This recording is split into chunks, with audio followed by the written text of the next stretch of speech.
আসসালামু আলাইকুম প্রিয় শিক্ষার্থী, নিশ্চয়ই তোমরা অনেক অনেক ভালো আছো। আজকের পর্বে তোমাদের সবাইকে স্বাগতম। তোমাদের সাথে রয়েছে আমি মোহাম্মদ মুস্তাফিজুর রহমান। আজকে তোমাদের পরিমিতি অধ্যায় সাধারণ গণিতের 16.4 অধ্যায়ের 11, 12, 13, 14 নম্বর অঙ্কগুলি ইনশাআল্লাহ সমাধান করার চেষ্টা করবো।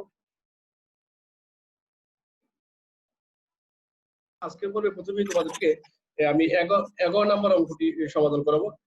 11 নম্বর অঙ্কটির দিকে একটু লক্ষ্য করে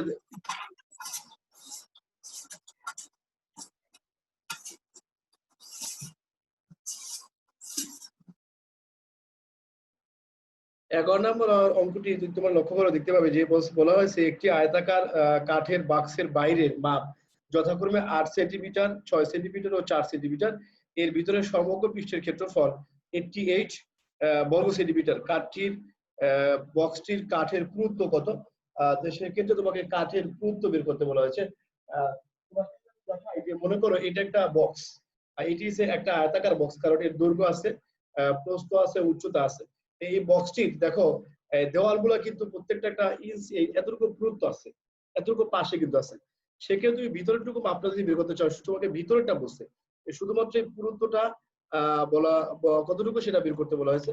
এরকম একটি আয়তাকার বক্স আছে, এই বক্সের বাইরের মাপ, এই বক্সের বাইরের মাপ যথাক্রমে 8 সেন্টিমিটার, অর্থাৎ এখান থেকে শুরু করে বাইরে পর্যন্ত 8 সেন্টিমিটার এবং 6 সেন্টিমিটার ও 4 সেন্টিমিটার, অর্থাৎ দৈর্ঘ্য, প্রস্থ, উচ্চতা এগুলো বলছে। এর ভিতরে সমগ্র পৃষ্ঠের ক্ষেত্রফল, ভিতরে যে আছে, ভিতরে যে সমগ্র পৃষ্ঠটা আছে ভিতরের দিকে, দেখো তুমি একটু লক্ষ্য করো যে ভিতরে কিন্তু এই পুরুত্বটা বাদ যাবে। সেক্ষেত্রে তোমরা যে এতটুকু অংশ, সেক্ষেত্রে প্রত্যেকটা পুরুত্বটা বাদ যাবে ভিতরের অংশ থেকে। অর্থাৎ তোমরা যে অষ্টম শ্রেণীর যেমন তোমাদের অঙ্ক ছিল, যেমন বাগানের অঙ্ক ছিল, তারপরে তার ভিতরে পুকুরের অঙ্ক ছিল, সেক্ষেত্রে পার বাদ দিতে হইতো। ঠিক এভাবে পুরুত্ব সেক্ষেত্রে দুই দিক থেকে বাদ যাবে। তাই যেহেতু তোমাদের দেওয়া আছে দৈর্ঘ্য 8, প্রস্থ 6 এবং উচ্চতা 4, এর ভিতরে সমগ্র পৃষ্ঠের ক্ষেত্রফল আছে 88 এবং বক্সটির কাঠের পুরুত্ব বের করতে বলছে। তা আমরা আগেই ধরে নিব বক্সটির কাঠের পুরুত্ব। মনে করি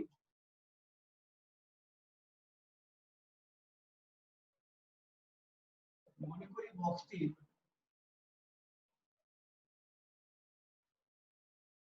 কাঠের পুরুত্ব x, যেহেতু এখানে সবগুলা সেন্টিমিটার রয়েছে, মিটার সেন্টিমিটার রয়েছে, আমরা এটাকে সেন্টিমিটার ধরে নিব, x সেন্টিমিটার। যদি বক্সটির কাঠের পুরুত্ব x সেন্টিমিটার হয়, তো বক্সটির ভিতরের অংশে দৈর্ঘ্য কত হবে? দুই দিক থেকে দৈর্ঘ্য প্রায় দুই দিক থেকে বাদ যাবে, প্রস্থ প্রায় দুই দিক থেকে বাদ যাবে এবং উচ্চতা প্রায় দুই দিক থেকে এই পুরুত্বটা বাদ যাবে। বক্সটির ভিতরে দৈর্ঘ্য, সুতরাং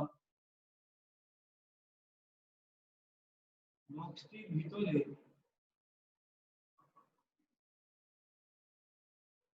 দৈর্ঘ্যকে আমরা a দ্বারা প্রকাশ করি। সেক্ষেত্রে এখন দৈর্ঘ্য তোমার রয়েছে 8, 8 থেকে তোমার বিয়োগ হবে কত? 8 বিয়োগ x, 2x সেন্টিমিটার। বক্সটির ভিতরের প্রস্থকে আমরা b দ্বারা প্রকাশ করি, সেক্ষেত্রে 6 বিয়োগ 2x। খুব সহজ একটা অঙ্ক, খুব ভালো করে বুঝলে একদম ইজিলি বোঝা যাবে। এবং বক্সটির ভিতরে উচ্চতা, সেক্ষেত্রে বক্সটির ভিতরে উচ্চতা লিখতে পারো, শুধু উচ্চতা লিখতে পারো, বক্সটির উচ্চতা,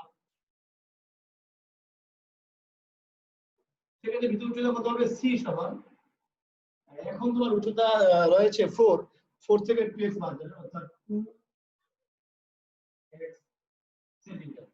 তাহলে আমরা বক্সটার ভিতরে দৈর্ঘ্য পেলাম, প্রস্থ পেলাম এবং উচ্চতা পেলাম। সেক্ষেত্রে আমরা বক্সটির ভিতরে, তোমাকে কোশ্চেনে দেওয়া আছে বক্সটির ভিতরে সমগ্র পৃষ্ঠের ক্ষেত্রফল, তো সমগ্র পৃষ্ঠের ক্ষেত্রফল আমরা সূত্র কি জানি? 2 * AB BC CA।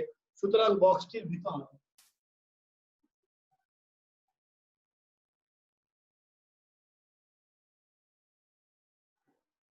সমগ্র পৃষ্ঠের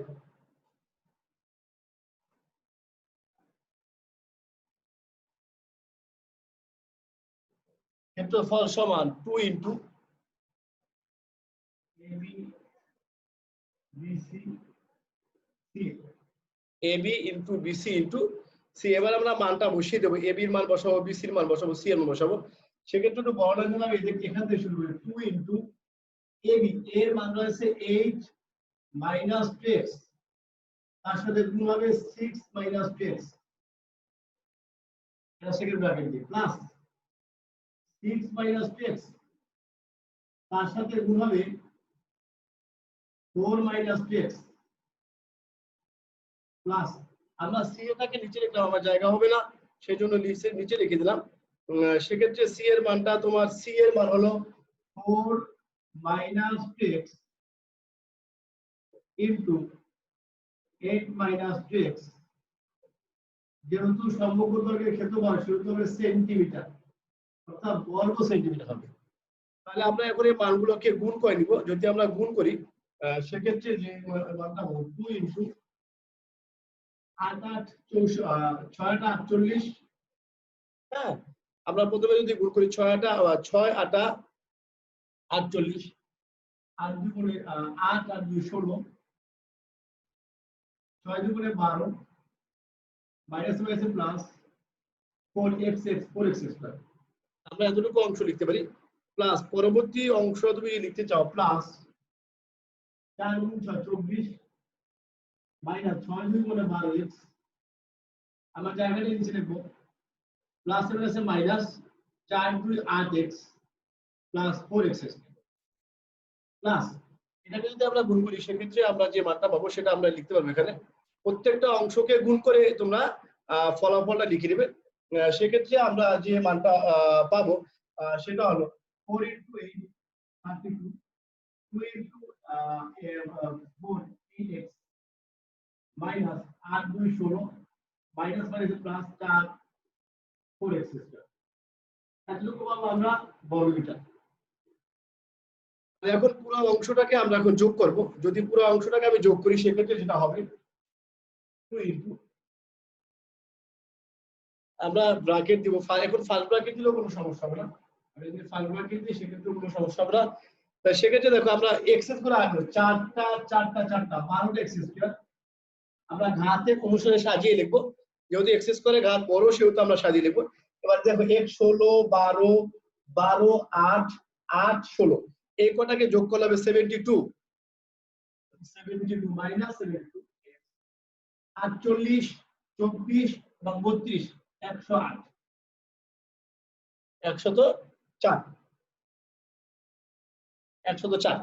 তা আমরা পেয়ে গেলাম সমগ্র তলের ক্ষেত্রফল। তোমাকে কোশ্চেনে বলা আছে সমগ্র পৃষ্ঠের বা সমগ্র তলের ক্ষেত্রফল বলা আছে 88, আমি এত অংশ সমান আমরা লিখতে পারবো 88, প্রশ্ন মধ্যে আমরা লিখতে পারবো, প্রশ্ন মধ্যে 2 into 12x square minus 72x minus plus 104 equal 88। এতটুকু অংশ আশা করি তোমরা বুঝতে পেরেছো।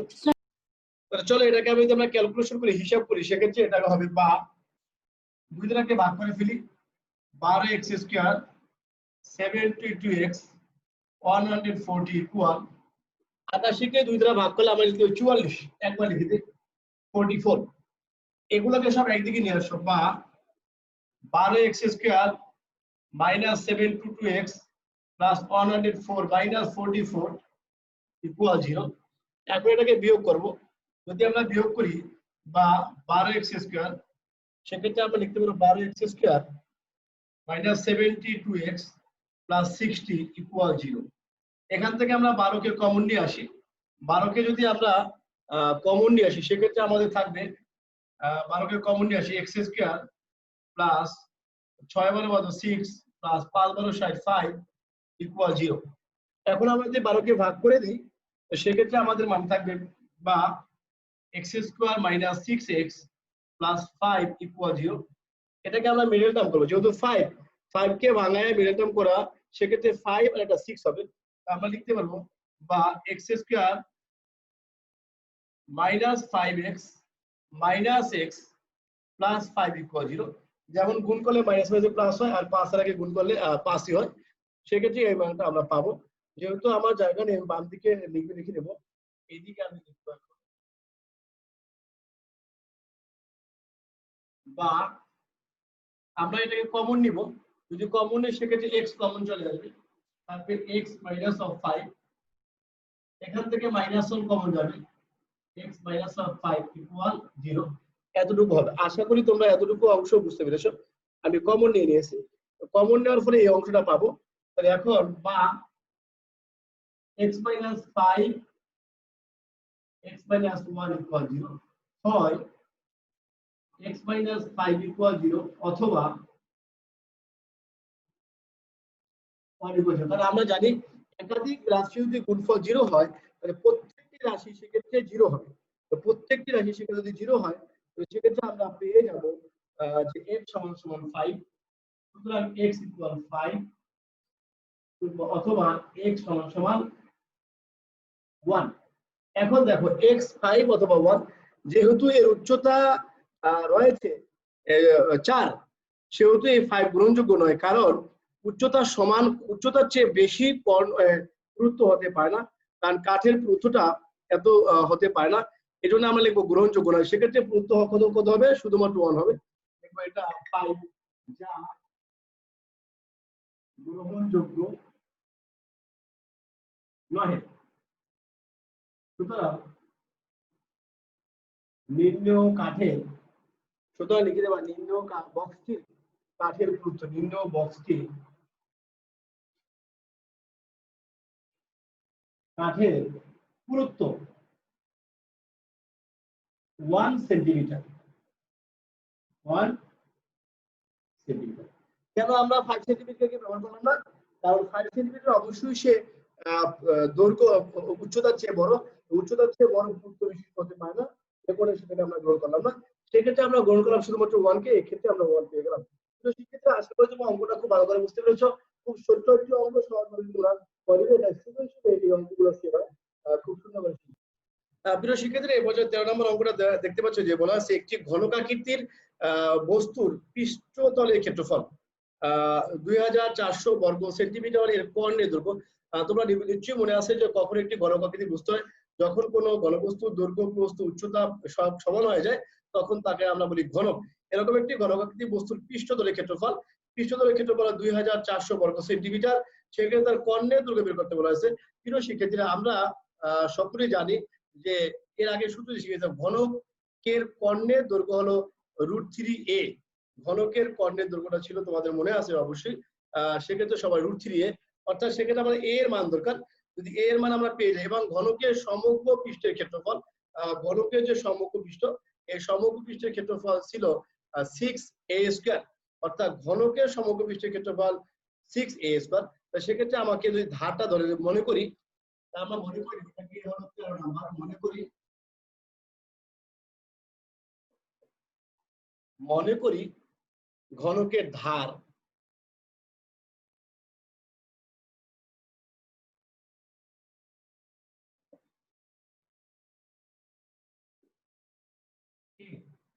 যেহেতু এটা তোমার হচ্ছে সেন্টিমিটার, অবশ্যই সেন্টিমিটার। আমরা মনে করিলাম ঘনকের ধারের দৈর্ঘ্য a সেন্টিমিটার। তাই ঘনকের ধারে যদি a ধার বিশিষ্ট কোন ঘনকের সমগ্র পৃষ্ঠের ক্ষেত্রফল বা পৃষ্ঠতলের ক্ষেত্রফল 6a²। সুতরাং ঘনকের পৃষ্ঠতলের ক্ষেত্রফল আমরা লিখতে পারি, সুতরাং ঘনকের আমরা জানি ঘনকের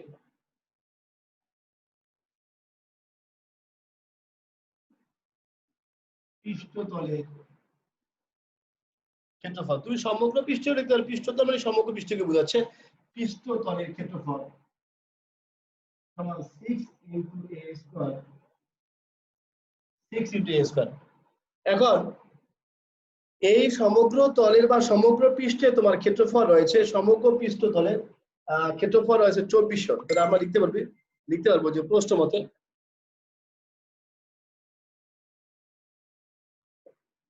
6a² সমান 2400 বা a² ইকুয়াল 2400/6 বা 4 6 24 400।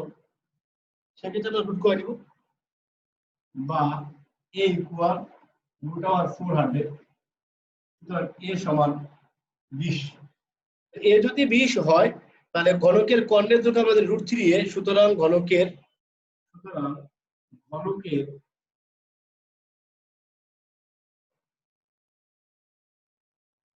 কর্ণের দৈর্ঘ্য সমান √3 20 √3 লিখতে পারো, অথবা তোমরা এটা ক্যালকুলেটর হিসাব করে লিখতে পারো, অথবা 20 লিখতে পারো। এটাকে যদি √3 দ্বারা গুণ করি সেক্ষেত্রে 34.64, যেহেতু এটা সেন্টিমিটার তাই এটাকে সেন্টিমিটার হবে।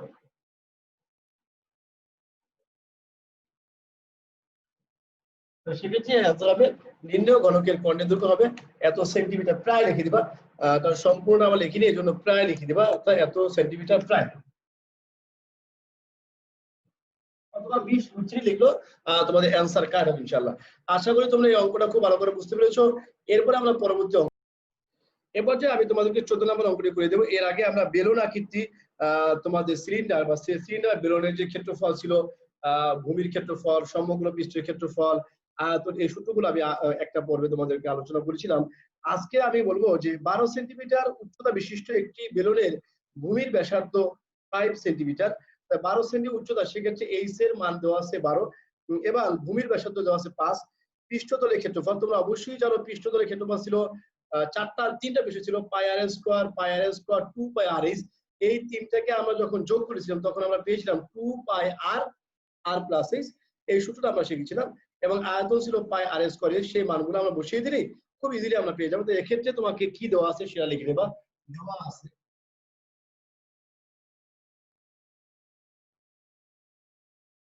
দেওয়া আছে কি বেলুনের উচ্চতা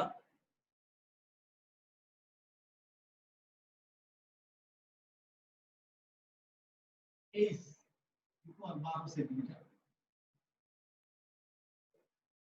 বেলুনের ভূমির ব্যাসার্ধ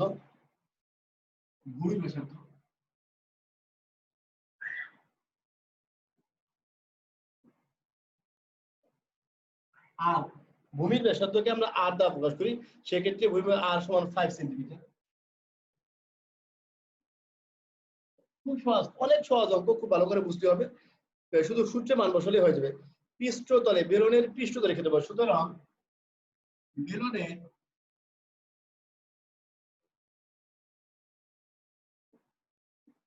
পৃষ্ঠতলে, এখন অঙ্কটি করতে গেলে সূত্র তোমার না মনে রাখতে পারলে তুমি অঙ্কটি করতে পারবে না। বেলুনের পৃষ্ঠতলে ক্ষেত্রফল 2 পাই আর আর প্লাস এইচ, 2 পাই আর ইনটু আর প্লাস স্যার 2 পাই আর ইনটু বলো পৃষ্ঠতলের ক্ষেত্রফল বেলুনের 2 পাই আর আর প্লাস এইচ। আমরা এই মানগুলো বসালে সেই কাঙ্ক্ষিত ফলাফল পেয়ে যাব। সেক্ষেত্রে আমরা 2 ইনটু 3.1416 ইনটু আর এর মান পেয়েছি 5 প্লাস 12, ক্ষেত্রফল মানে বর্গ সেন্টিমিটার, ক্ষেত্রফল মানে সেক্ষেত্রে বর্গ সেন্টিমিটার। এই টোটালটাকে আমরা যদি একবারে গুণ করে ফেলি, তোমরা একবারে খাতায় দেখে নেবা, 534.072।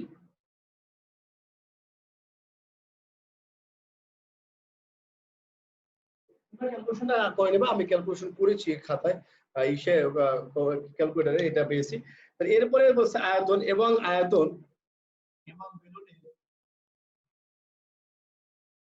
অবশ্যই জানো বেলুনের আয়তন হলো পাই আর স্কয়ার, আর ব্যাসার্ধ বিশিষ্ট এবং এইচ উচ্চতা বিশিষ্ট কোন সমবৃত্তভূমি বেলুনের আয়তন সমান পাই আর স্কয়ার এইচ।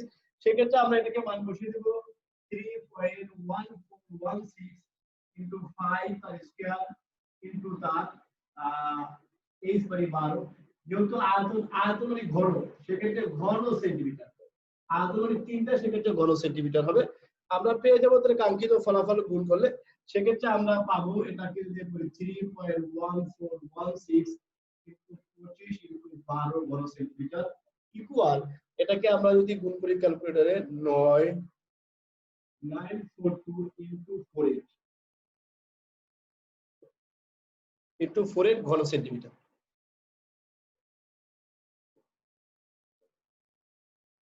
আশা করি তোমরা এতটুকু অংশ খুব ভালো করে বুঝতে পেরেছো। তো তোমরা লাস্টে উত্তরটা লিখে দিবে যখন পরীক্ষা হলে, নির্ণয় বেলুনের পৃষ্ঠতলের ক্ষেত্রফল এত সেন্টিমিটার প্রায় লিখবা, বর্গ সেন্টিমিটার প্রায়, এবং এত ঘন সেন্টিমিটার প্রায়, কারণ আমরা পুরো উত্তরটি নিয়ে আনসারটি, সেজন্য প্রায় লিখে দিব। আশা করি তোমরা এতটুকু অংশ বুঝতে পেরেছো, সকলে লিখে। এখন আমি তোমাদের পূর্ণাঙ্গ অঙ্কটি সমাধান করে দেখাবো। এখানে বলা আছে একটি বেলুনের বক্রতলের ক্ষেত্রফল। বক্রতলের ক্ষেত্রফলকে আমরা দেওয়া আছে, বক্রতলের ক্ষেত্রফল ছিল কি 2 পাই আর এইচ, হ্যাঁ, আর একটা ছিল পাই আর স্কয়ার, আর ছিল পাই আর স্কয়ার, তিনটা ক্ষেত্রফল ছিল। বেলুনের বক্রতলের ক্ষেত্রফল 100 বর্গ সেন্টিমিটার এবং আয়তন দেওয়া আছে 150 ঘন সেমি। আয়তন দেওয়া আছে এবং বক্রতলের ক্ষেত্রফল দেওয়া আছে। এক্ষেত্রে তোমাকে উচ্চতা এবং ভূমি ব্যাসার্ধ এইচ এবং আর এর মান এই দুটো থেকে বের করতে বলা হয়েছে। যেহেতু তোমাকে বেলুনের উচ্চতা দেওয়া নেই, তুমি ধরে নিবা আমরা বেলুনের উচ্চতাকে প্রকাশ করি এইচ দ্বারা এবং ভূমির ব্যাসার্ধকে প্রকাশ করি আর দ্বারা, সেটাকে আমরা ধরে নিই, মনে করি সেক্ষেত্রে আমরা মনে করি লিখব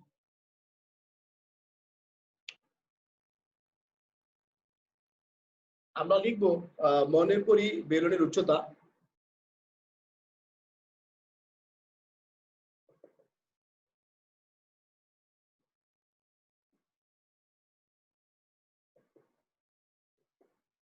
সমান এইচ, যেহেতু এখানে সেন্টিমিটার আছে তুমি সেন্টিমিটার লিখবা, এইচ সেন্টিমিটার এবং ভূমির ব্যাসার্ধ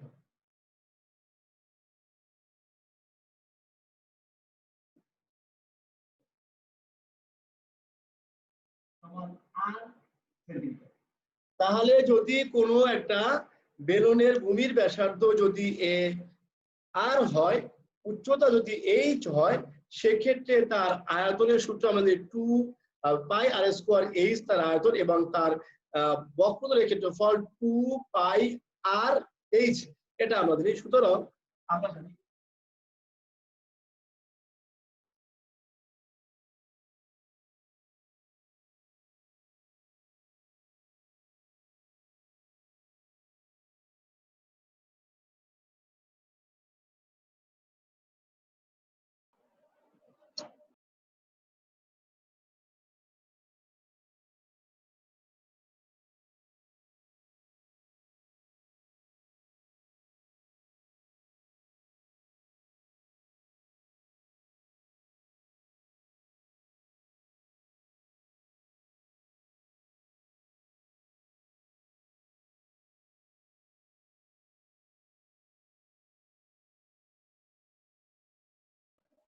স্যার আপনারা রাখছেন কেন?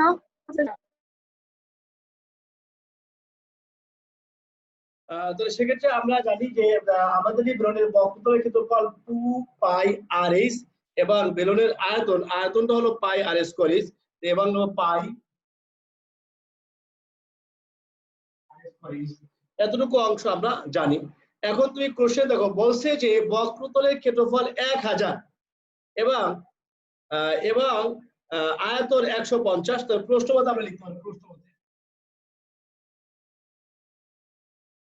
2 পাই আর এইচ সমান, এটাকে আমি 1 নম্বর সমীকরণ দিয়ে নিই, এবং আরেকটি রয়েছে পাই আর স্কয়ার এইচ, এটাকে আমি, এটা রয়েছে 150। এখন এই দুইটা সমীকরণ তোমরা অবশ্যই এর আগে সমাধানগুলো করেছো গণিতের, এই সমাধান কিভাবে করা যায় সেটা তোমরা অবশ্যই জানো। এখন এই দুটো থেকে আমাদেরকে এইচ এর এবং আর এর মানটা বের করতে হবে। প্রথমে আমরা আর এর মানটা বের করতে পারলে এইচ এর মানটা অনায়াসে বের করতে পারবো। যদি এটাকে আমরা ভাগ করে দিই সেক্ষেত্রে এইচ এইচ কাটা যাবে, আমরা আর এর মানটা পেয়ে যাব। আমরা ভাগ করব, অবশ্যই 2 নং থেকে 1 নং দ্বারা ভাগ করব, 2 নং থেকে 1 নং দ্বারা ভাগ করি। যখন 2 নংকে আমরা 1 নং দ্বারা ভাগ করব, সেক্ষেত্রে এখানে হবে pi r square h divided by 2 pi r h equal 150 divided by 100 হবে 100 বা, সেক্ষেত্রে তোমরা দেখতে পাচ্ছ উপরে এইচ এইচ কাটা যাবে, পাই পাই উপরে থাকবে একটা আর, নিচে থাকবে 2 ইকুয়াল, তোমার এখানে থাকবে, এটা যদি ভাগ করো সেক্ষেত্রে 1.5 হবে। 1.5 যদি হয় এটাকে আর আর গুণ করে, সুতরাং আর ইকুয়াল 1.5 ইনটু 2, সেক্ষেত্রে 3 হবে। তো আর এর মানটা আমরা 3 পেয়ে গেছি। আর এর মানটা আমি যদি 3 পেয়ে যাই সেক্ষেত্রে আমরা ভূমির ব্যাসার্ধ পেয়ে গেছি। এখন আর এর মানটা আমি যে কোনো একটি সমীকরণে বসিয়ে দিলে সেক্ষেত্রে আমি এইচ এর মানটা পেয়ে যাব। আমার সবচেয়ে ভালো হবে যদি 1 নং সমীকরণে বসাই, তাহলে এখানে স্কয়ার নেই, এই জন্য 1 নং এ বসাবো। 1 নং এ r সমান 3 বসিয়ে পাই। যদি আমি r সমান 3 বসাই 1 নং সমীকরণে, সেক্ষেত্রে দেখো কি পাবো, 2 পাই ইনটু 3 ইনটু h ইকুয়াল 100। এটা যদি গুণ করে প্লাস বা 3 2 6 6 পাই h ইকুয়াল 100। তোমাকে শুধুমাত্র h এর মানটা বের করতে হবে। সেক্ষেত্রে তুমি h টাকে রেখে দিবে বা h ইকুয়াল 100 ডিভাইডেড বাই 6 পাই। তো শিক্ষার্থী বিন্দু আমার জায়গা যেহেতু নেই, এখানে আমি পাশে লিখবো, বা এক্ষেত্রে h ইকুয়াল 100 ইনটু 6 পাই। 6 পাই এর মান তোমার অবশ্যই মনে আছে, 6 ইনটু 3.1416। এখান দিয়ে যদি ভাগ করো h ইকুয়াল, সুতরাং ডাইরেক্টলি ভাগ করে দাও, h এর মান আসবে 5.0305। তাহলে 5.305। তাহলে h এবং r এর মানটা আমরা পেয়ে গেলাম। h এর মানটা আমরা কি ধরেছিলাম, উচ্চতা, r এর মানটা ধরেছিলাম আমরা ভূমি ব্যাসার্ধ। সুতরাং নিম্নেও বেলনের উচ্চতা 5.305 সেন্টিমিটার এবং ভূমির ব্যাসার্ধ সমান 30 সেন্টিমিটার। তাহলে আশা করি তোমরা এই অঙ্কটুকু বুঝতে পেরেছো। একটা ব্যাসার্ধ হবে সেটা 30 সেন্টিমিটার এবং তোমার উচ্চতা রয়েছে সেটা হবে 5.305 সেন্টিমিটার। এভাবে তোমরা অঙ্কগুলোকে সমাধান করতে পারবে ইনশাআল্লাহ। আশা করি তোমরা এই অংশটুকু খুব ভালো করে বুঝতে পেরেছো। কোনো সমস্যা হলে আমাকে জিজ্ঞাসা করবে। এখন আমি তোমাদের বইয়ে 16 নম্বর অঙ্কটি তোমাদেরকে সমাধান করে দেখাবো। একটি সমবৃত্তময়ী সিলিন্ডারের ক্ষেত্রফল বলা আছে এখানে 4400 সেন্টিমিটার এবং এর উচ্চতা 30 সেন্টিমিটার। তোমাকে বলা হয়েছে যে সমগ্র তলের ক্ষেত্রফল, খুব সহজ একটি অঙ্ক, সমবৃত্তকার ভূমির সমগ্র তলের ক্ষেত্রফল তোমরা জানো 2 পাই r ইনটু r প্লাস 6, এটা তোমরা জানো। সেক্ষেত্রে তোমাকে আগে r এর মানটা বের করে নিতে হবে। যেহেতু এখানে r এর মানটা দেওয়া নেই, h এর মানটা দেওয়া রয়েছে, সেক্ষেত্রে আমরা h দিয়ে সেক্ষেত্রে তার আয়তনটা দেওয়া রয়েছে, ক্ষেত্রফলটা দেওয়া আছে। ক্ষেত্রফলটা রয়েছে যেহেতু সিলিন্ডারাকৃতি সমবৃত্তভূমি সিলিন্ডারের ক্ষেত্রফল, অর্থাৎ মাঝখানে যে আয়তাকার সিলিন্ডারটা তার ক্ষেত্রফল আছে, সেই ক্ষেত্রফল রয়েছে আমরা জানি 2 পাই আর এইচ, অর্থাৎ বক্রপৃষ্ঠের ক্ষেত্রফল বের করতে হবে। সেখান থেকে আমরা আর এর মানটা বের করে নিব। তাই সেখানে লিখবো, দেওয়া আছে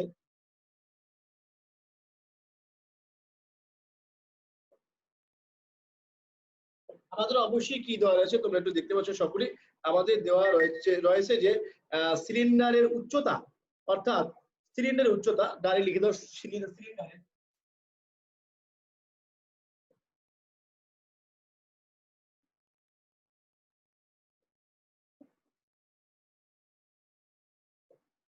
h ইকুয়াল 30 সেন্টিমিটার। আর কি দেওয়া রয়েছে তোমরা দেখতে পাচ্ছ, সমবৃত্তাকার সিলিন্ডারের ক্ষেত্রফল দেওয়া রয়েছে। তাই সেক্ষেত্রে ভূমির ব্যাসার্ধ ধরে নিতে হবে। মনে করি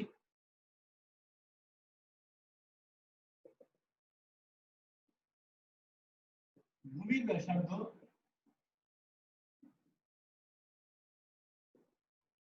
r সেন্টিমিটার। যদি ভূমির ব্যাসার্ধ r সেন্টিমিটার হয়ে যায়, সেক্ষেত্রে তোমাকে বের করতে হবে কি, যেহেতু এখানে বলছে সিলিন্ডারের সমবৃত্তভূমি সিলিন্ডারের ক্ষেত্রফল দেওয়া রয়েছে, অর্থাৎ এই ক্ষেত্রফলকে বলা হচ্ছে বক্রতল পৃষ্ঠের ক্ষেত্রফল, অর্থাৎ সিলিন্ডারের বক্রতলের ক্ষেত্রফল। আমরা জানি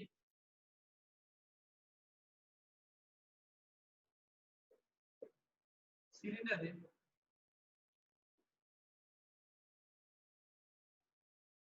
বক্রপৃষ্ঠের